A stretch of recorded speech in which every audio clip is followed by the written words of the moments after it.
Welcome back to Northwest News. In this week's edition, we'll look at a new business that opened recently in Maryville, a contest put on by Campus Recreation, and more. You're watching Northwest News.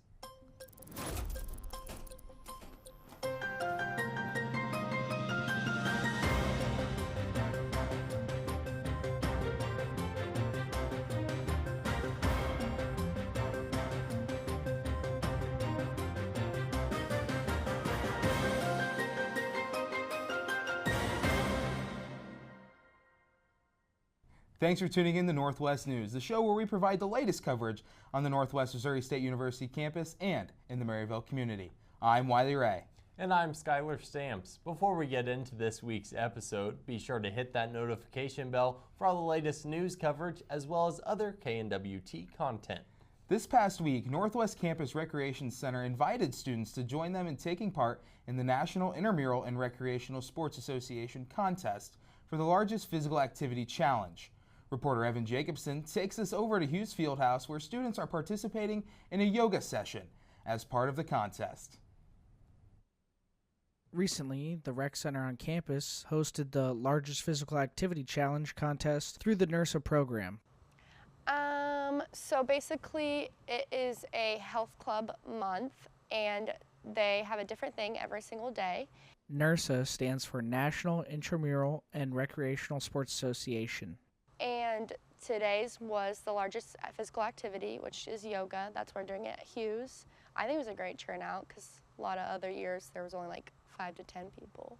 So basically a way to get active and build relationships. So I had to ask someone in attendance why they came to the event and what was their favorite part. I came to the event tonight to meet some new people and move my body and just relax and have a good time. My favorite part was learning new yoga poses and stretching and, like I said, relaxing. This has been Evan Jacobson, Northwest News. Some other activities the Recreation Center put on last week for students involved attending Maryville's local farmers market and highlighting Northwest Bearcat Food Pantry, which allows Northwest students facing food insecurity a place to get healthy food items. Also this past week, we learned of a new business opening in the Maryville community called Our House Home and Gift. When we get back, we will learn more about the business and what it'll bring to the community. You're watching Northwest News.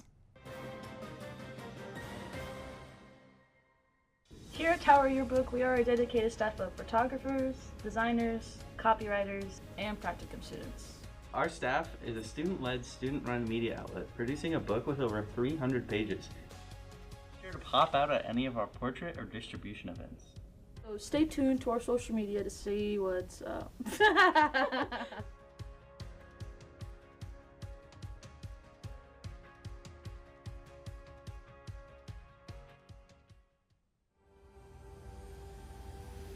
Finger paints.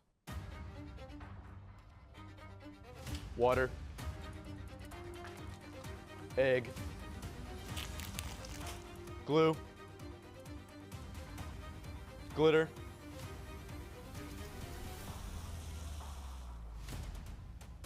By golly, it's perfect. What is it? It's loosely related. Thursdays at noon.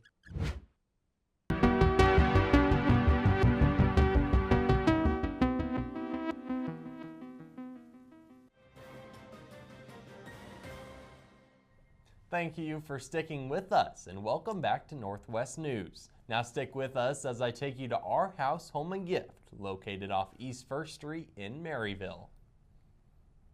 A new business is now open to the public here in Maryville. Our House Home and Gift opened their doors to the public here on the corner of Depot and 1st Street on August 28th. Owner Susie Nelson has a heartfelt reason of why she opened her new business. I had a family member that has bad health and had been in a business in St. Louis for 25, 30 years, and then he wasn't able to do anything. So I kind of opened this so he could have a place to come and sit around and see people and not just stay at his apartment. Nelson has owned her own restaurant before, but this is her first retail store. Our House has a wide selection to choose from, featuring just about everything. We have soap, clear up to we have silver, we have all kinds of things, jewelry, mini jewelry. We have shawls like I'm wearing, jewelry, and lamps, just a little bit of everything. Maryville resident Paula Bradshaw says Our House is exactly the type of business that Maryville needed. I don't think Maryville has enough small businesses, especially unique items. There's a lot of items in here that I would actually drive to Kansas City to buy. And so it's nice that we have a local store that you don't have to travel far away to get the same thing. Bradshaw says Our House has something for everyone, no matter your age. Oh, I think anybody would be interested in shopping here. Definitely see a lot of stuff, like I said, like the natural soaps and things that younger people would be interested in, but I see a lot of arts and home decor that older people might be interested in. Nelson is ready for this new journey and says what she's most excited about. I think it's just having all the people come in and so excited about seeing our store and surprised to see how much stuff is here. Our House is open weekly, Wednesday through Saturday from 10 a.m. to 6 p.m. They'll also have an open house November 6th through the 10th featuring Christmas items. From Our House here in Maryville, for Northwest News, I'm Skylar Stamps. Be sure to support locally owned and operated businesses such as Our House Home and Gift. On campus this past week, the Student Activities Council hosted Craft with SAC, where they provided students to come and paint bags, pottery, and candles. Reporter Kendall Crawford tells us more about the event, as well as other events students have enjoyed in the past put on by SAC. The Student Activities Council, or otherwise known as SAC, puts on events to get students out of their books to relax, decompress, and socialize. This past Thursday, SAC held Craft with SAC in the ballroom of the J.W. Jones Student Union. My name is Caitlin Briggs. I am the Director of Late Night and Weekend for the Student Activities Council. As the Director of Late Night and Weekend, I obviously do events that are more late night and weekend based. So I do big events like Grocery Bingo or Late Night at the Rec. I do smaller events like this, like a craft night, cosmic bowling, just kind of whatever. It's more so like, you know, late night, just kind of a chill, relaxed environment, but also kind of some of the bigger events we have. So the Student Activities Council, our motto is for the students, by the students. Essentially that means that we literally put on events for the students, and we just aim to bring a more welcoming environment and just things that students can maybe get out of their classes, get out of their heads, and just kind of, you know, have a good time. And so we just try to do a range of things, both on campus, off campus. We bring in people to do lectures. We bring in, we had Russell Dickerson for the concert. Like, we just try to have events that are welcoming and that anyone of any capacity can participate in. Definitely attendance-wise, this is a very successful event. We generally try to have, you know, we aim for 50 students at each of our events. It kind of depends, especially because like our bigger events, we obviously are going to get more. But attendance-wise, we have the tables packed, so I would consider it a successful one. But honestly, any event that we bring students out for and I can tell they're having a good time, that's successful to me.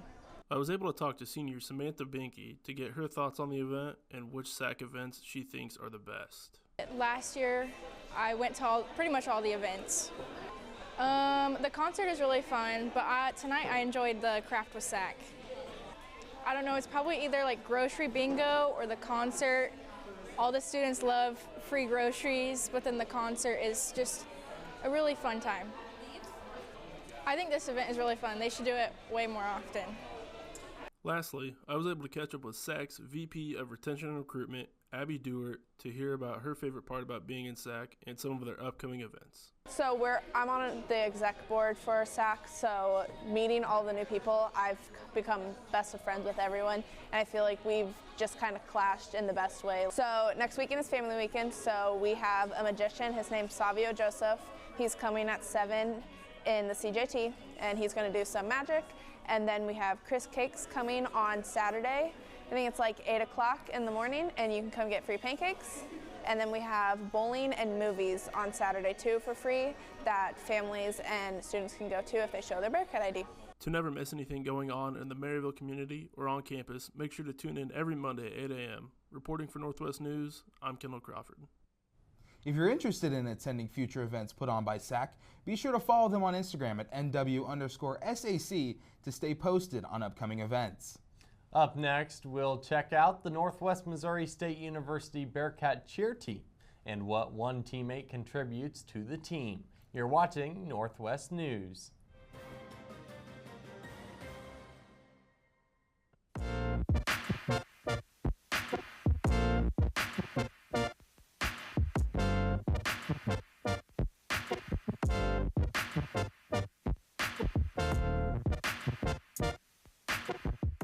Are you sick and tired of not knowing enough about life's trickiest questions and need answers now? Well, introducing Now You Know, your place to learn everything about anything with our host, the studious Alexander Snodderly. You can count on me. And if you call now, we'll even include our co-host, Katie Bird, as she talks one-on-one with viewers like you. Thanks, Katie Bird. Catch us Wednesdays at noon on KNWT TV. Now you know!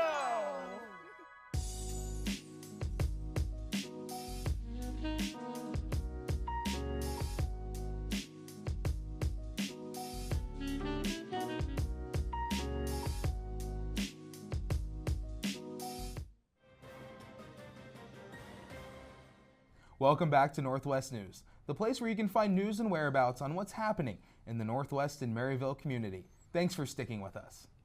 This past week, reporter Wiley Ray got the chance to sit down with cheerleader Jake Walker and talk with him about the team and what it means to him to be a part of the team.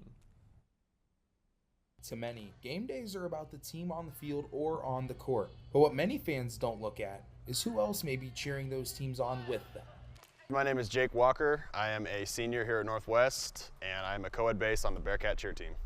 I had the opportunity to come talk to Jake and get a chance to visit a Bearcat cheer team practice as they get ready for Bearcat home games and begin their preparation to help cheer on a Bearcat win.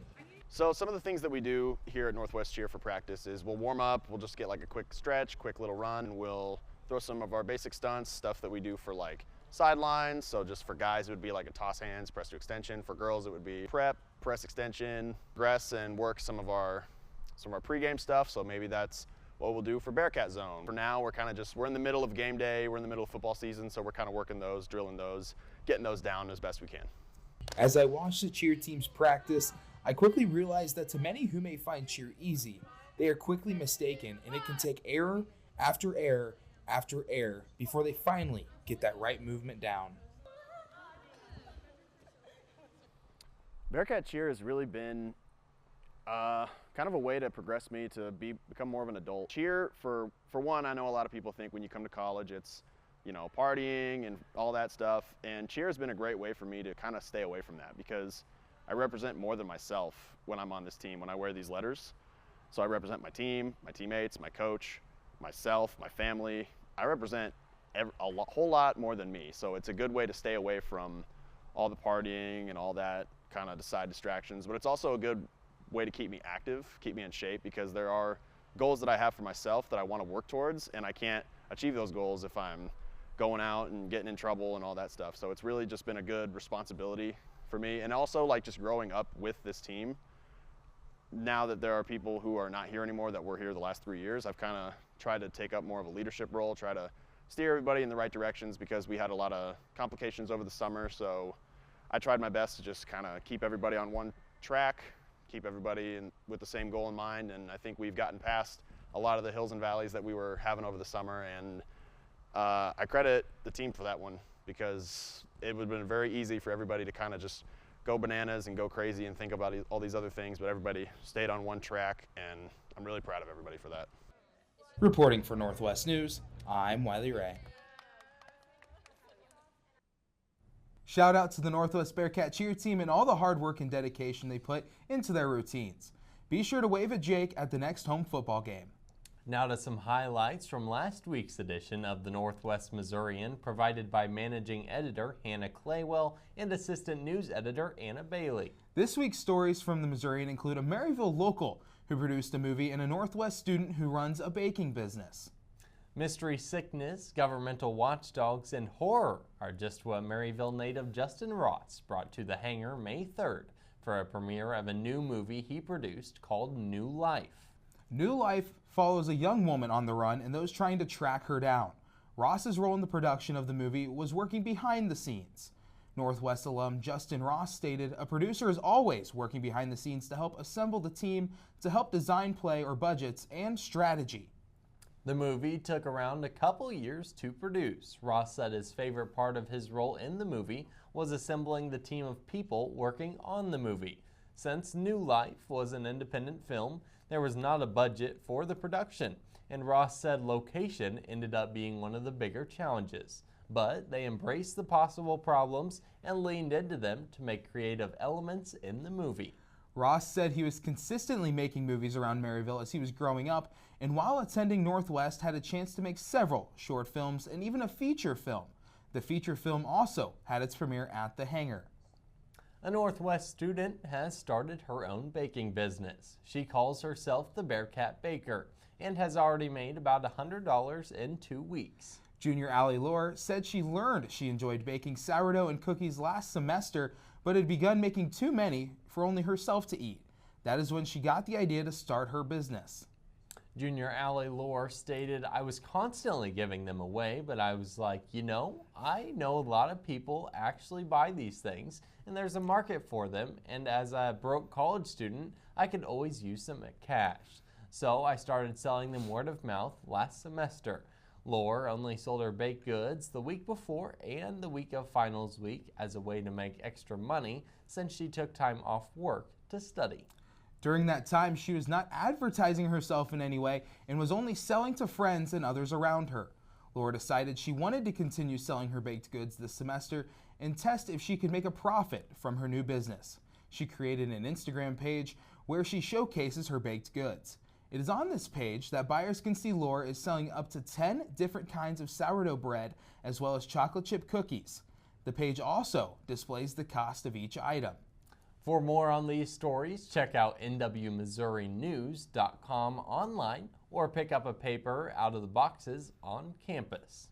Well, that's all the time we have for Northwest News. Be sure to go to the description below to rewatch certain sections of our show.